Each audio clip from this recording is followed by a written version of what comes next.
ছাতু খাওয়া যে একবার শিখলো সে আর কখনো এটা ছাড়তে পারবে না। 4টা উপাদানে আমি এই ছাতু তৈরি করেছিলাম। সেটা হচ্ছে গম, যব, ছোলার ডাল এবং সবচেয়ে গুরুত্বপূর্ণ যেটা সেটা হচ্ছে পোলাওর চালের খুদ। এই পোলাওর চালের খুদের জন্যই মনে হয় আমার কাছে এই ছাতুটা বেশি ভালো লাগে। তো পোলাওর চালের খুদ দেওয়ার কারণে যে গন্ধটা বের হয় সেটা খুবই সুন্দর।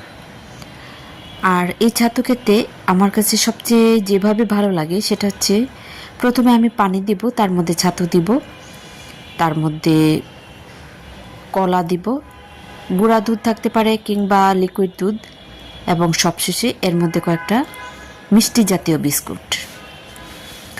এই বিস্কুট দেওয়ার কারণে একটু মিষ্টি মিষ্টি হয় আর খেতেও কিন্তু দারুণ লাগে। চাইলে আপনারা কিন্তু করে নিতে পারেন।